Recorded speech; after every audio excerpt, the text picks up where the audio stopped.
wabarakatuh. Perkenalkan, kami dari kelompok 4A, Prodi Sarjana Terapan Keperawatan dan Profesi Nurse Poltekkes Kemenkes Bengkulu. Di sini kami akan membahas konsep asuhan keperawatan rematik pada lansia. Anggota kelompoknya ada Alisa, Amelia, Vera, Mirza Wahyuni, Muhammad Syarifuddin Tanzil. Selamat menyaksikan. Baiklah, di sini saya Vera Octavia akan menjelaskan definisi rematik dan etiologi rematik. Yang pertama ada definisi rematik.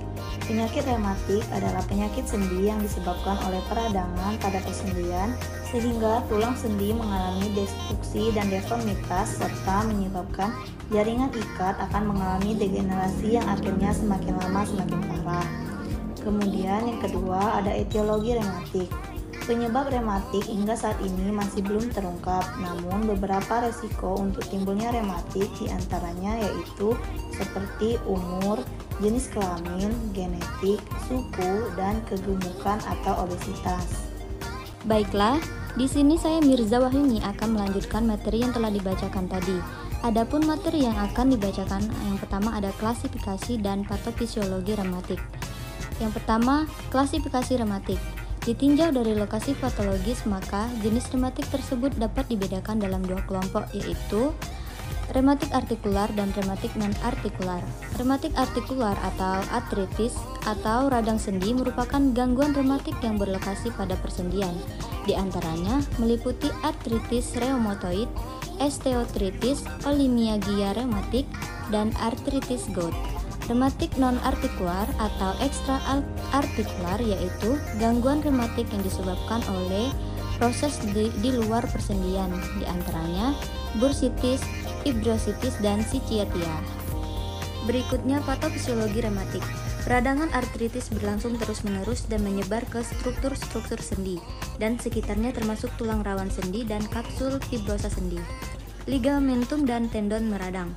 Peradangan ditandai oleh penimbunan sel darah putih, pengaktifan komplement, fagositosis ekstensi, dan pembentukan jaringan perut.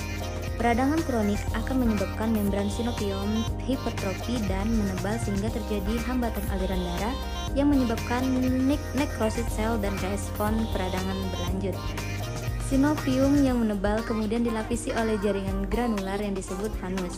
Vanus dapat menyebar ke seluruh sendi sehingga semakin merangsang peradangan dan pembentukan jaringan perut. Proses ini secara lambat merusak sendi dan menimbulkan nyeri hebat serta deformitas. Baiklah teman-teman sekalian, selanjutnya saya Amelia akan menjelaskan tentang manifestasi klinis pada pasien rematik khususnya pada lansia. Yang pertama itu ada nyeri pada anggota gerak, yang kedua ada kelemahan otot, yang ketiga ada peradangan dan bengkak pada sendi, yang keempat ada kekakuan sendi, yang kelima kejang dan kontraksi pada otot, yang keenam gangguan fungsi sendi, yang ketujuh ada sendi berbunyi atau krepitasi, yang kedelapan sendi goyah, yang kesembilan timbulnya perubahan bentuk atau deformitas, dan yang terakhir ada timbulnya benjolan atau lebih sering kita kenal dengan sebutan NOD. Nah, selanjutnya kita akan mengetahui apa saja sih pemeriksaan penunjang yang bisa kita lakukan pada pasien dengan rematik ini khususnya pada lansia. Nah, yang pertama itu ada tes serologik, yang kedua ada tes rheumatoid dengan 70%, yang ketiga ada tes antibodi antinukleus atau AAN, dan yang terakhir itu dengan foto sinar X. Baiklah, selanjutnya saya Alisa akan melanjutkan pembahasan yaitu penata laksanaan rematik dan pengkajian. Penata laksanaan rematik yang pertama memberikan pendidikan, yang kedua istirahat, yang ketiga latihan fisik, dan yang terakhir termoterapi. Pengkajian biasanya pada pasien rematik khususnya pada lansia aktivitas atau istirahatnya terganggu dengan gejala seperti nyeri sendi karena gerakan, nyeri tekan, kekakuan pada pagi hari, biasanya terjadi bilateral dan simetris. Limitasi fungsional yang berpengaruh pada gaya hidup, waktu senggang, pekerjaan, dan keletihan. Dengan tanda malase, keterbatasan rentang gerak, atrofi otot, kulit, kontraktor, atau kelainan pada sendi. Baiklah, saya Tanzil. Untuk diagnosa keperawatan yang mungkin muncul pada pasien lansia dengan rematik, yang pertama nyeri akut berhubungan dengan agen pencedera fisiologis dengan kriteria hasil tingkat nyeri menurun dan intervensi yang dilakukan yaitu manajemen nyeri.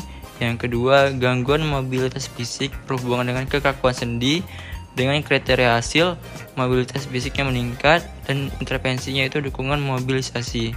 Yang ketiga, gangguan citra tubuh berhubungan dengan perubahan bentuk atau struktur tubuh dengan kriteria hasil citra tubuh meningkat dan intervensi itu promosi citra. Baiklah, itulah tadi penyampaian materi dari kelompok 4A. Sekian dan terima kasih. Wassalamualaikum warahmatullahi wabarakatuh. Bye-bye!